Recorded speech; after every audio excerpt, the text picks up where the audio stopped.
Ayo, Top Dog Entertainment, bitch.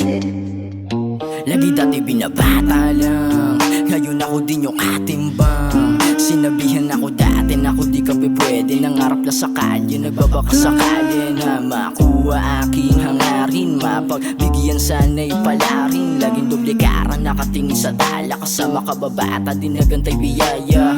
At kung sabihin nyo sa akin na di ko pa to kaya, huwag mag-alala. Todo pati pato na tumama na ako manghuhusga, edi hudas ka na ako. Di na yan uubra, sa liwa nyo sinasabi di na ubus. Akala mo kung mga sino di na nagtaka, mga ganyang ugaliin, mga talang ka. Ngayon sino-sino na mga buhaya, kung mga manghari, bakit veterano ka? Alam mo mga sanito sa may kalye, kung mga umarte, kala delikado na, edi mo nga kabisado ang laro. Para kang kano sa Pilipinas binato. Tignan mo ang kinikita ko at tignan mo, para to sa amin at para din sa'yo. Siyempre para din to kay Ermat, kay Erpat, kaibigan, kababata.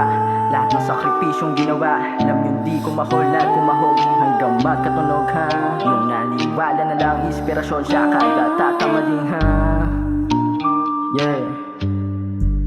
Gustong makapanik ng makahalik sa tagumpay, kasi dati pang nasasabik. Ako'y nananabik, di sana bumalik. Yung pait ng buhay na dati papalapit. Habang lumalayo ako sa mundong to, gusto ko lang nang makatakas, di nabilang ko. Sabay binubuo ang pangarap ko, na yumaman habang kasama magulang ko. Umaapaw, wala man ang isip ko sa lahat na nakasama bilang totoo. Na pagkatotoo ako sa mga to, nakakatoto na, nakakaloko no. Iba gulong-gulo, nilakakang mata rito tinarangos ko. Ni malabo nang tumigil ito todo ko, hanggang sa maintindihan ang pinupunto ko. Ano ang kwento mo? Sariwa pa rin ang aking memorya. Asa na yung mga dati kong kasama, na mangarap umalis at lumaya. Nakachikot punta sa gubat na payapa, walang gatilyong puputok doon sa sapa. Kasi kami lahat ano doon sa tala, makalaya sa tadhana na madaya.